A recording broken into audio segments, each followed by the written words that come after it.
The last sliver of the sun, a fiery orange, dips below the horizon, painting the sky in bruised purples and deep blues. Bruce Banner stands alone, perhaps in a secluded cabin or a forgotten alley, and he feels it in his bones. Not the chill of the evening air, but a deeper, colder sensation, a creeping dread that has nothing to do with temperature and everything to do with time. As the light fades, an internal clock begins its inexorable march, a silent countdown to an inevitable transformation. For Bruce, sunset is not a promise of rest, but a prelude to a nightmare. A moment when the monster within isn't merely provoked, but unleashed by the very turning of the world. This concept, the cyclical transformation, tied to the very rhythms of day and night, is one of the Hulk's oldest and most unsettling aspects, a thread that weaves through his complex history and has recently returned with a truly terrifying vengeance. Originally, when the Hulk first burst onto the comic book scene in 1962, his transformations were remarkably different from the rage-induced outbursts we typically associate with him today. Bruce Banner would transform into the gray-skinned Hulk at sunset and revert to his human form at sunrise. It was a primal, almost mythological curse, much like the legend of a werewolf. Imagine the sheer psychological toll of such an existence. Every evening, as the world wound down, Bruce would brace himself for the loss of control, the emergence of a brutish, destructive alter ego. Every morning, he would awaken, perhaps in a pile of rubble, haunted by the memory, or the lack thereof, of the previous night's rampages. There was no escaping it, no way to calm himself or find peace. The sun itself was his tormentor, its setting a grim promise of the terror to come.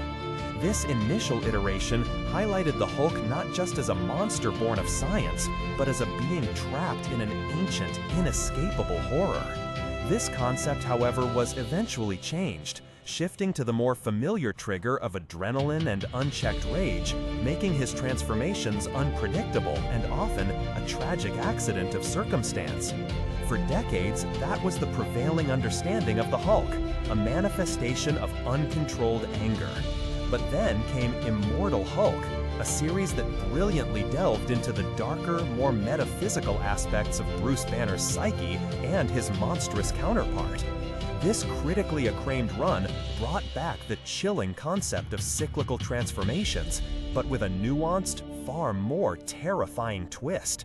In Immortal Hulk, it's not just any Hulk that emerges with the night, it's the incredibly powerful, intelligent, and deeply malevolent Devil Hulk.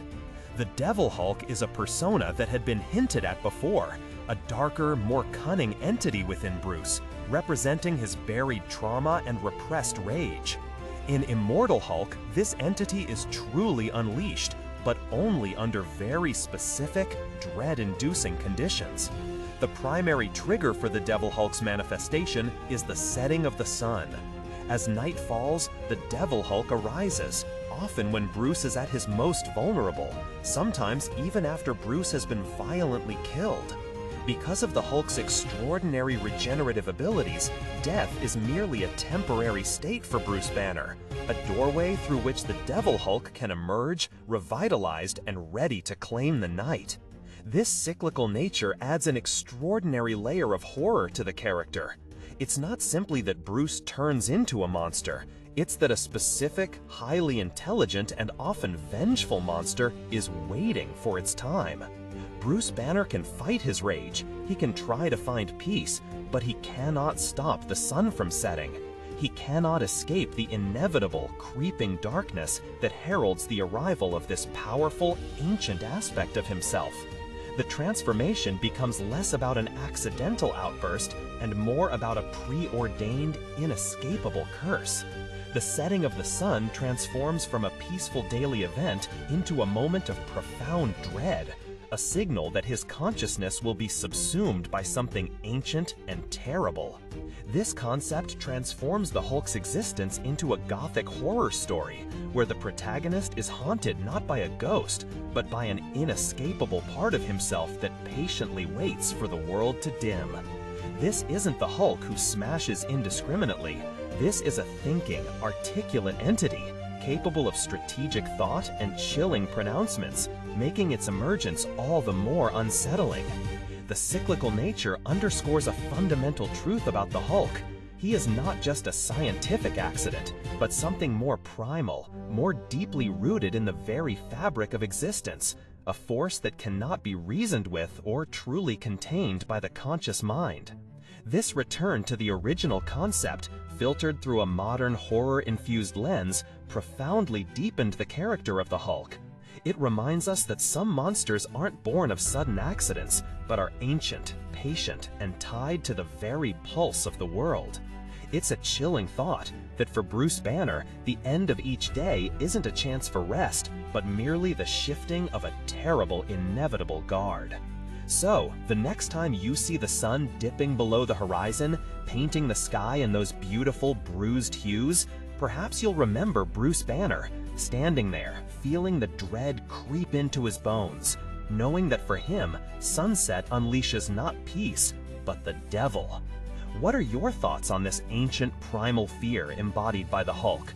Do you prefer the rage-fueled transformations, or does this cyclical dread resonate more deeply with you? Share your insights in the comments below, and if you enjoyed this journey into the darker corners of the Hulk's mythos, consider following for more explorations into the fascinating world of comics.